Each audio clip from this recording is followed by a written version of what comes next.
Hello, hello, hello, and welcome to the Babe Bulletin podcast, where we talk self-love, empowerment, boudoir, and anything else that makes us feel like a total babe.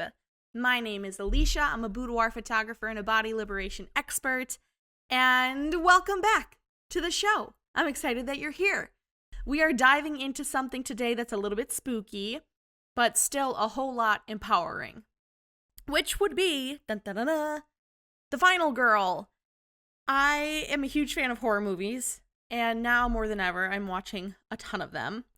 The final girl trope still alive and well, showing up in many of the movies that I have been currently watching, and I love her. I love a final girl moment. She's the one who's going to survive the horror movie. She's the one who is left standing when everybody else is gone.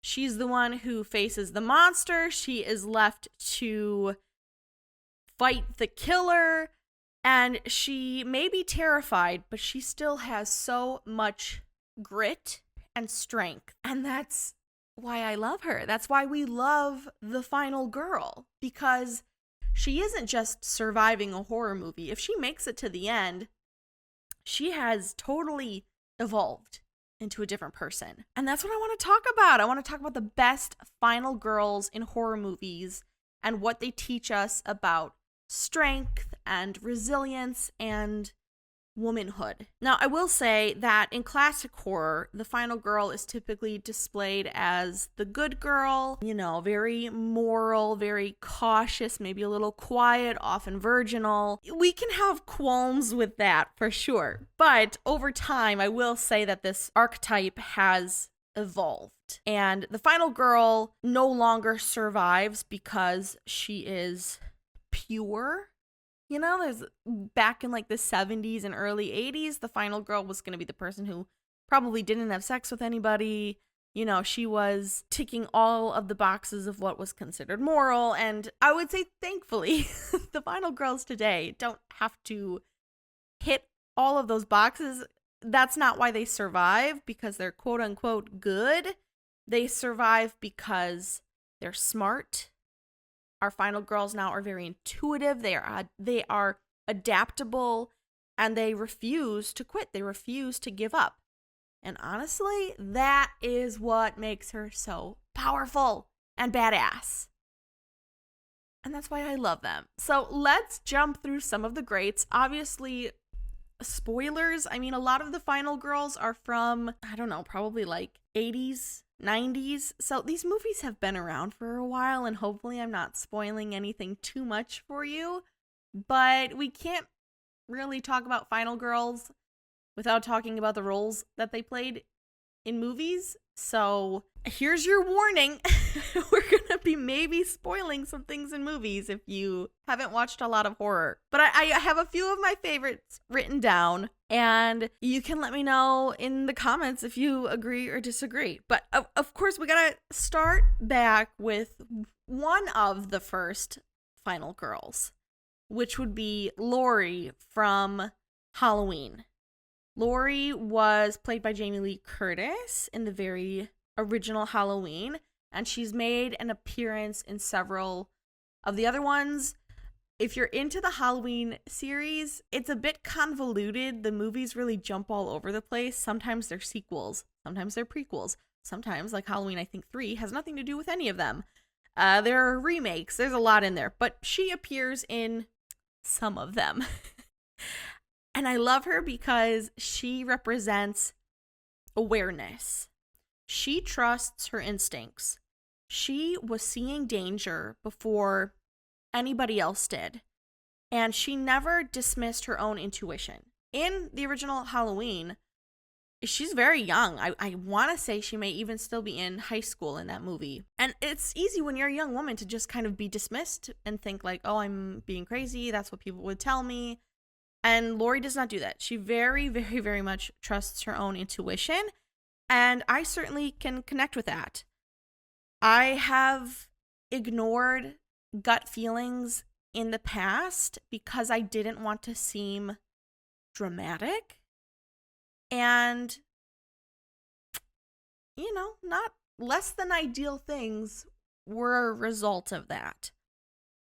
women have been gifted with kind of like the awareness of fear. You know, we're supposed to trust our guts. We sort of have that sixth sense to us. We know when things just don't quite feel right. And if you've ever thought, well, I'm just being crazy and I'll just push that to the side, then you probably know that not great things have happened because of that. So Laurie from Halloween reminds us that intuition is survival. That is how she made it through that movie. She trusted her gut. She was a total badass. And when you look at Laurie from Halloween, remember, you're not being crazy. You are being intuitive.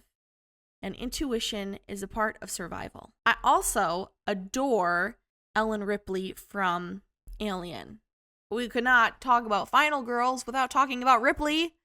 And if you have not seen Alien, oh my goodness, go check it out. It's an amazing sci-fi horror movie. Ripley fights one of the creepiest, strongest, most grotesque creatures out there. And she does it despite an entire system underestimating her.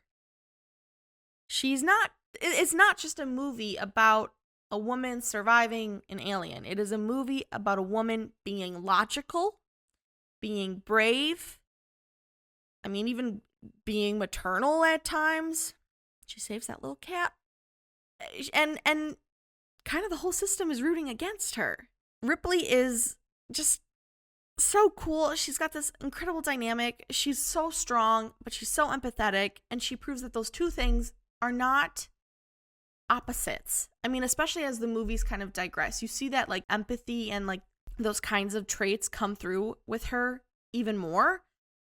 She is incredibly fierce while also being nurturing. And she leads and she protects and she doesn't lose her humanity along the way. And when I look at her, that's what I think, and that's how I want to be. I want to be nurturing and fierce.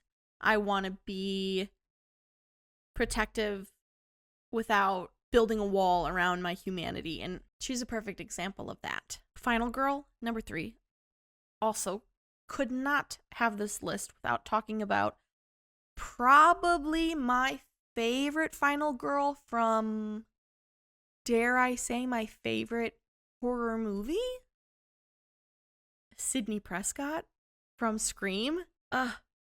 So good. I love every single Scream movie. The first one is the best one, in my opinion. They're all great, though. They're so fun. And Sidney is an icon. She is that girl. She is, unfortunately, also trauma embodied.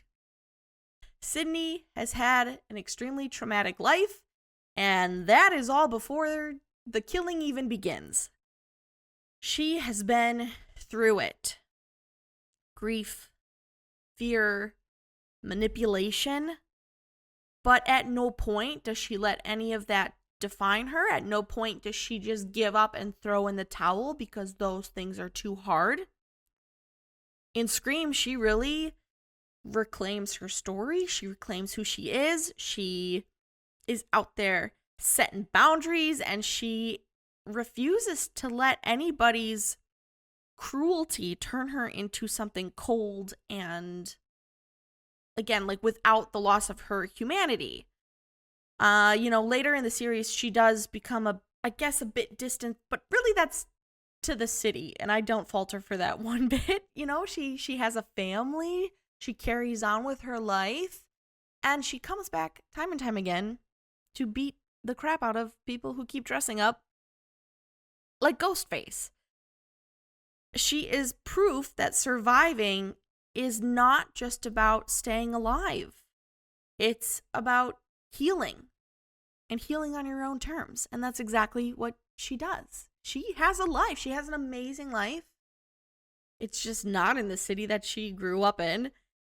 And when the city needs her to come back and save the day, she does. And the last of the kind of, we'll say, OG final girls that I want to talk about.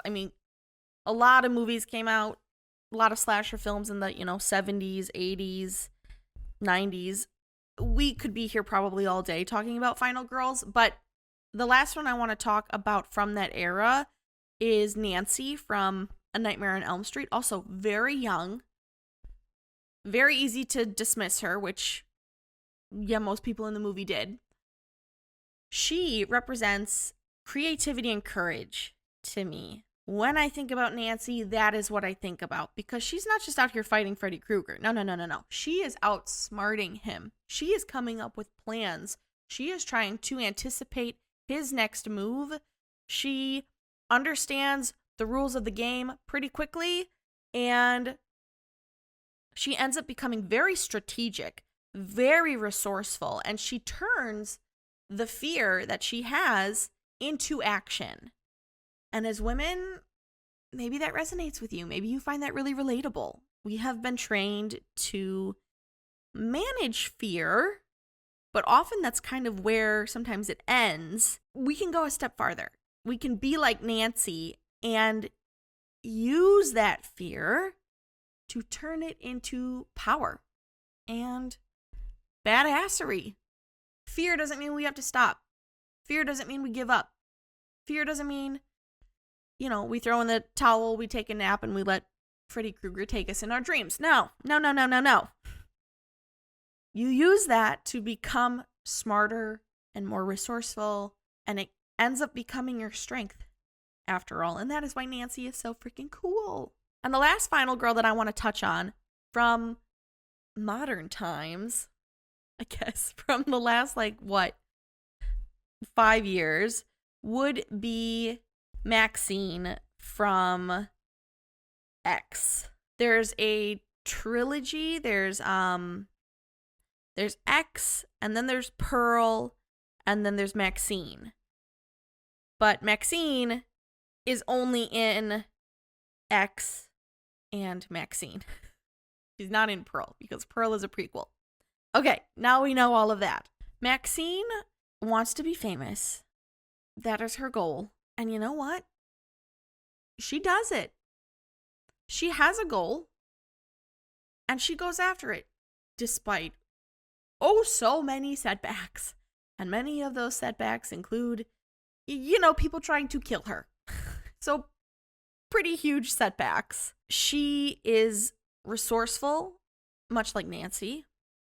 She is incredibly brave and doesn't let fear stop her. I see Ripley in her, in the sense that she does not take shit from anyone. In Maxine especially, I feel like she really, really shines. And the ambition that she has, I find that to be very empowering. She did not let anything stop her. When she said, I want to be famous and I want to be in movies, she figured out how to make it happen. Is it the way that some of us would have gone? Maybe not. Probably not. But I worked for her, and she at no point let anything stop her. And I will admit, if I was her in that third movie, in Maxine, I probably would have given up long before she did. So she's incredibly resilient. She's incredibly ambitious. And I think as women, we're often told, stay small. Your dreams are silly. Your dreams are stupid. Don't go for it. Just stay small. Stay in your place. Stay in your lane. And Maxine does not do that. Not once. She knows what she wants, and she's going to get it. And I think we could all be a little bit more like her in that regard. We don't need to stay in our lane. We don't need to stay small. If we have a dream, we can do what it takes to go after that, even if that means hunting down the person who is trying to kill you. She's an incredible final girl. And if you have not seen that series and you're looking for something, I would recommend. All 3 movies are phenomenal. The reason that the final girl resonates with me, as a woman, it's because it's speaking to something very deep within me. There's tension with a lot of these women, between vulnerability and resilience, there's something to root for, because she often is reflecting kind of her own lived experience as well. I would hope no one listening to this has, had the trauma of having to face down a serial killer at the end of the day. We still can see ourselves in these characters. They do still serve as a mirror of who we are, because we know what it's like to be afraid. We know what it's like to navigate a world that feels unsafe or dismissive. We know what it feels like to be belittled. We know what it feels like to be not believed, as many of these final girls experienced. And yet, we still keep going because we have to. And the final girl does that. She says, you can be scared and still survive. You can be trembling and you can still take action. And I think that's why I love her. She's not a superhero. She's not indestructible. She's a human being. She's dirty. She is sweaty. She is terrified. Sometimes she is crying, and she keeps moving forward. That's what I want to be. That's who I want to be. As we recap, there are things that we can learn from the final girl, like trusting our gut. Intuition is our best friend. We know what we have value. We know our worth. And even when the world is doubting us and saying, we're crazy, we know we can outlast the monsters. The final girls teach us to stay resourceful. We do not need a perfect plan. We need to be determined. And we're allowed to let ourselves evolve. Final girls tend to return in sequels, like Maxine, X to Maxine, Ripley, Lori, Sydney. They're coming back. And when they do come back, you know what? They're stronger and they're wiser and they are even more in control. So growth is survival. We should be growing. And finally, and maybe most importantly, fear does not mean weakness. Fear means we're alive. And the trick is to move through it, to be like Nancy and turn it into power instead. So in a way, maybe we're all kind of our own final girl. We have all faced something that has terrified us. Loss, pain, change, uncertainty, and we've kept going. We have had to pick ourselves up. We have had to learn as we go. We have had to keep moving forward. Even when we are freaking scared out of our minds, we've done it. And that's kind of the beauty of this. That's the beauty of the final girl. We do not wait to be saved. We learn to save ourselves.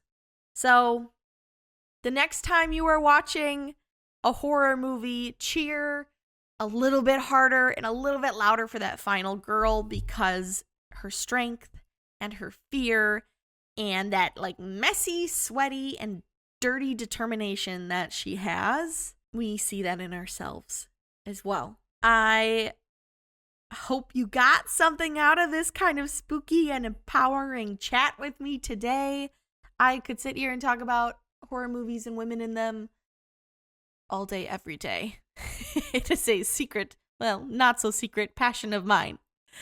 But if you loved this episode and maybe you want to keep the conversation going with people that you know, please share this episode with your favorite horror-loving friend. Or maybe there's just a woman in your life who could use the reminder that she is her own final girl.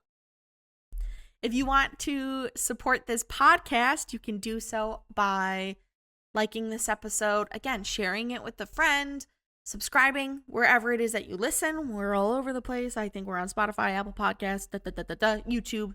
So please give us a thumbs up and subscribe. Let me know in the comments which final girl is your favorite and what qualities of hers you admire. I would love to hear it and keep the conversation going. If you want to support the studio that I work at, Buxom Boudoir, you can find that on social media, Facebook, Instagram, TikTok, YouTube, Pinterest. I'm Buxom Boudoir pretty much everywhere.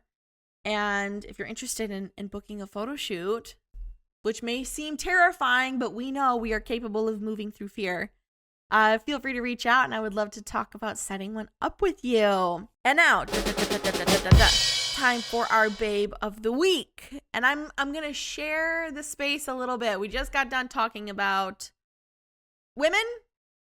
My babe of the week is a guy. So we're going to talk about G.T. Carber.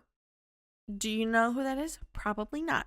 I didn't until I bought his book. I have been looking for little fun activities that I can do on my own in the morning, when I'm having my coffee and breakfast, or in the evening when I'm trying to wind down. I'm on my phone so much and I hate it. I really, really, really hate it. So I'm trying to get back to like physical media, I guess, and doing things outside of staring at my phone that are still like stuff on the couch, right? Because I like going for walks and I like seeing friends and all of that, but sometimes I need something I just want to be vertical, or I just want to be horizontal, but also not on my phone or watching TV. So I found these books called Myrtle.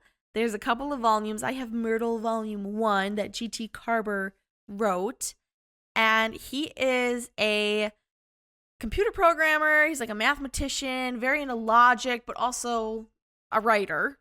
And he started doing these daily logic puzzles online called Myrtles, where you solve a murder mystery based on clues and, logic. And that, I guess, blew up on the internet pretty well. So he turned them into books.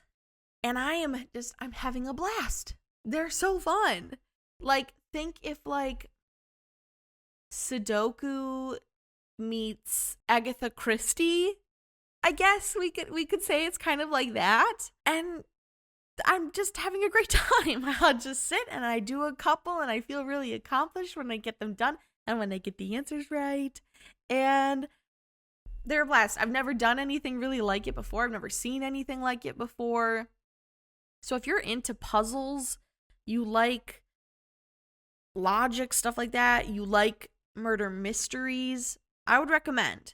Each puzzle is its own thing, but there is sort of this overarching narrative that does kind of go through all of them. I'm not going to say it's like a full-on story necessarily with like a plot and recurring characters. There kind of are, but it's still fun to be like, oh, I got this puzzle done, and now I learn a little bit more about where the whole narrative is going through that.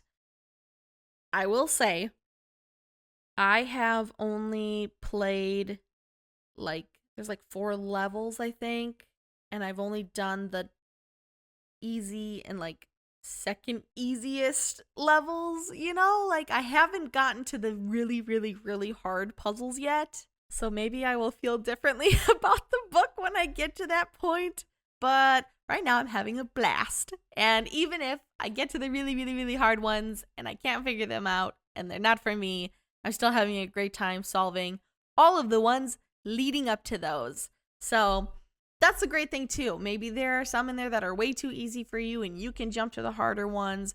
Or maybe the hard ones are way, way, way too hard and you want to stick with the more simple ones. Something for everyone. So shout out to G.T. Carber. I will for sure be buying more of the Myrtle volumes once I'm done with Myrtle Volume 1 because they're so fun. I've never seen a book like this before or puzzles like this before. I'm having a great time. And for that reason, you are my babe of the week. Thank you for getting me off of my phone. Thank you for giving me something else to do that is fun, good for my brain. And I would recommend it if you're into, any fun puzzle stuff. 10 out of 10 recommend. With that said, thank you so much for being here and for listening today. I appreciate it. You're taking time out of your day for little old me. That means the world to me. Remember that your body is a good body. and I will talk to you all again in the next episode. Bye!